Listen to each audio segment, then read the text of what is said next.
Shalom, selamat malam Bapak Ibu Saudara terkasih di dalam Tuhan. Syukur kita panjatkan kepada Tuhan. Di malam hari ini kita boleh bersama-sama dengan segenap hati kita datang memuji Tuhan. Kita menyembah Dia dalam kebaktian keluarga. Dan waktunya bagi kita untuk merenungkan firman. Saya mengajak Bapak Ibu Saudara untuk berdoa.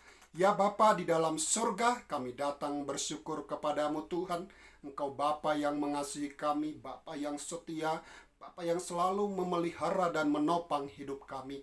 Tuhan, kami rindu mendengarkan firman-Mu. Biarlah Roh-Mu yang kudus yang menuntun kami, mengajar kami, agar kami boleh semakin mengasihi Tuhan dengan kebenaran firman yang kami boleh mengerti. Kami melakukan kehendak-Mu, kami taat akan perintah-Mu ya Bapa. Terpujilah namamu Tuhan, dalam nama Yesus kami berdoa dan mengucap syukur. Haleluya. Amin. Mari Bapak Ibu Saudara terkasih di dalam Tuhan Yesus Kristus. Mari kita membuka dari Hakim-Hakim pasal yang kedua, ayat 14 sampai ayat yang ke-16.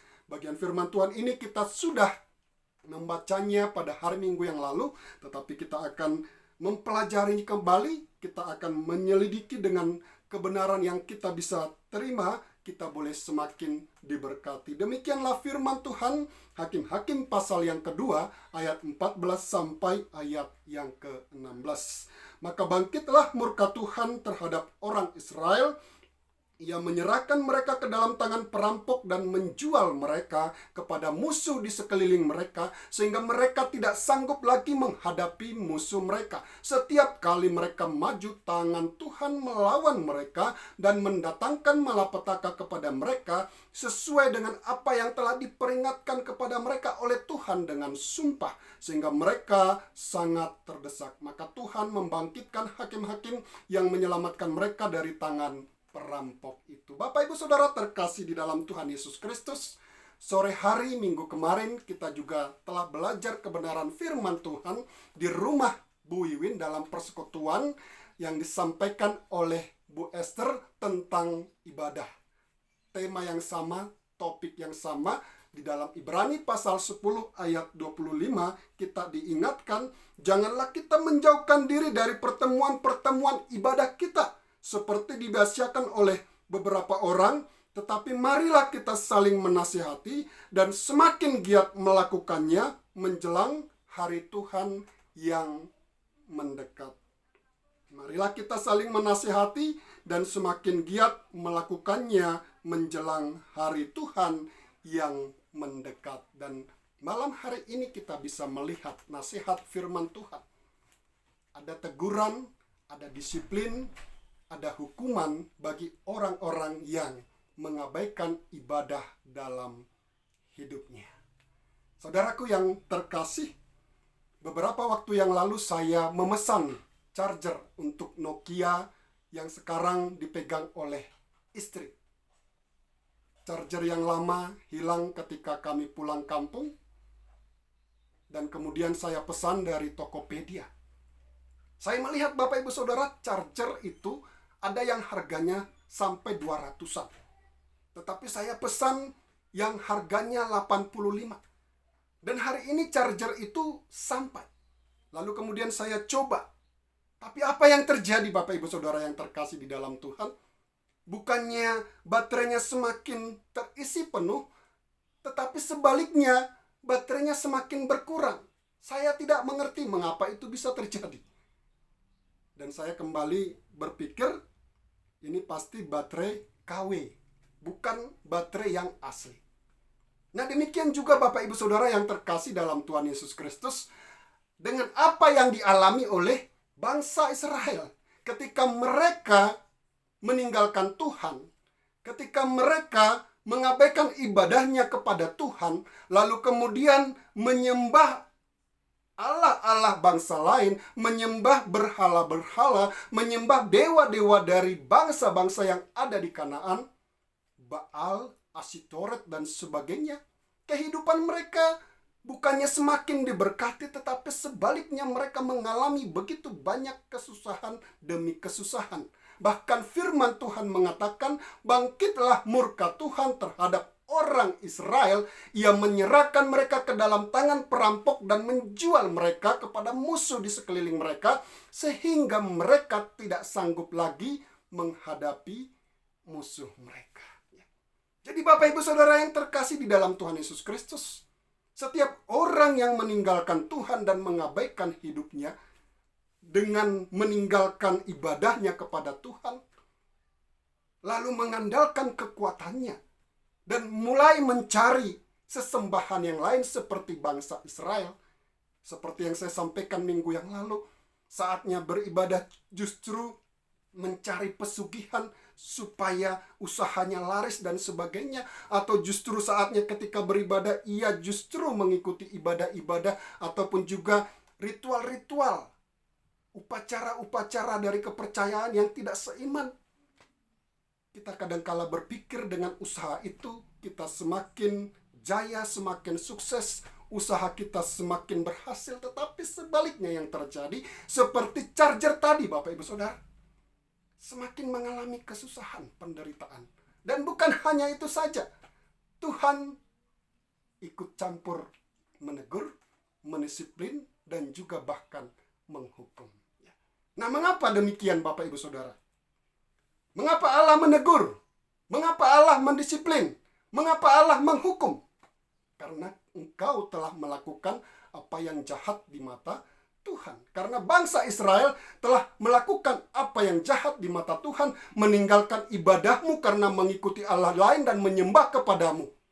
Bisa kesenangan seperti minggu lalu, pekerjaan, hobi, acara-acara, kemalasan, roh-roh nenek moyang, roh-roh jahat, ritual-ritual kepercayaan, dan lain sebagainya.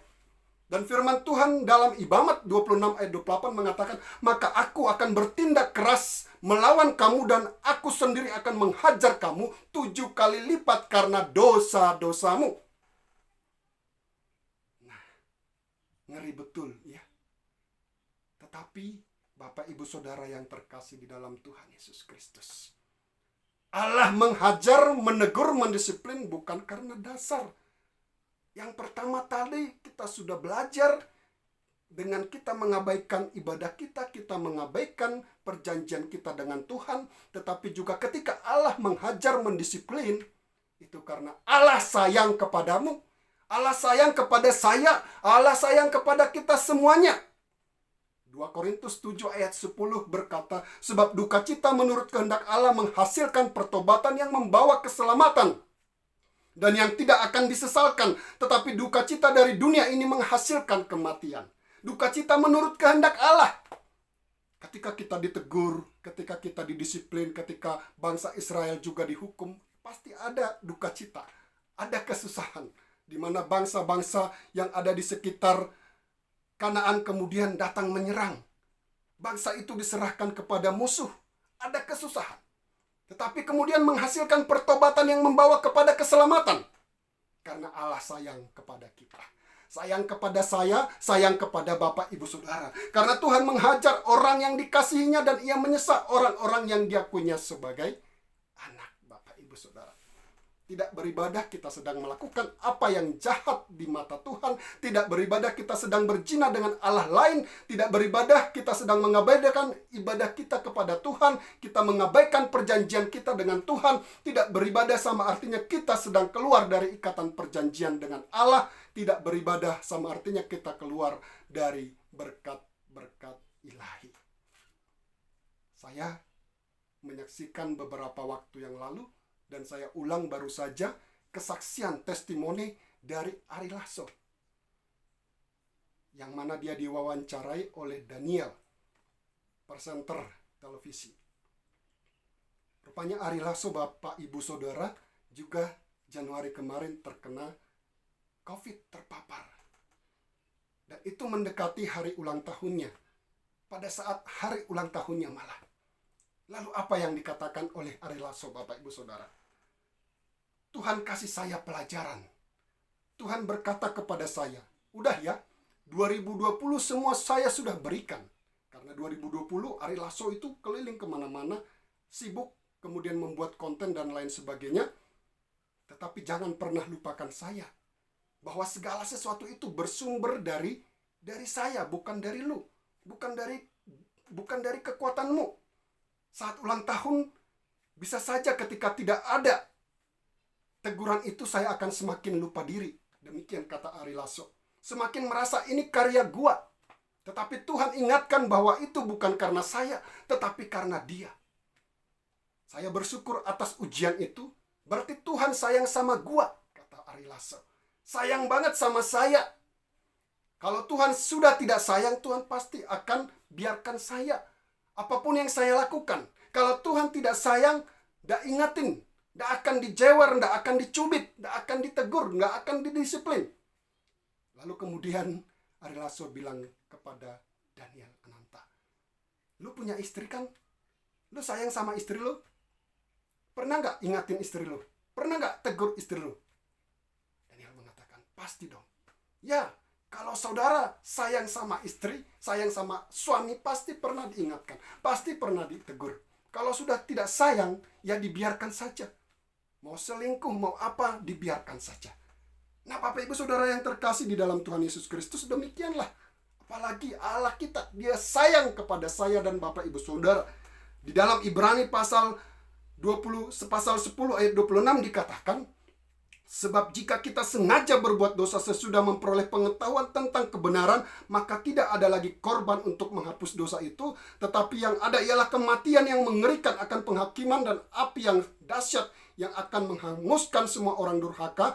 Jika ada orang yang menolak hukum Musa, ia akan dihukum mati tanpa belas kasihan atas keterangan 2 atau 3 orang saksi. Betapa lebih beratnya hukuman yang harus dijatuhkan atas dia yang menginjak-injak anak Allah, yang menganggap najis darah perjanjian yang menguduskannya, dan yang menghina roh kasih karunia. Sebab kita mengenal Dia yang berkata, pembalasan adalah hakku, akulah yang akan menuntut pembalasan, dan lagi Tuhan akan menghakimi umatnya. Ngeri benar kalau jatuh ke dalam tangan Allah yang hidup. Bapak Ibu Saudara yang terkasih, sekali lagi kita boleh diingatkan melalui kebenaran firman Tuhan malam ini, bahwa mengabaikan ibadah sama artinya kita sedang meninggalkan Tuhan.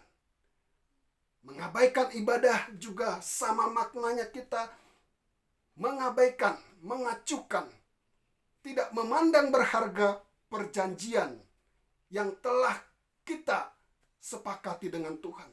Allah menyatakan diri di dalam Yesus Kristus. Ia mengikat perjanjian dengan kita manusia berdosa. Setiap kita yang percaya kepadanya, oleh Kristus kita boleh diangkat menjadi anaknya, oleh darahnya, oleh kasih karunia-Nya, oleh pengorbanannya.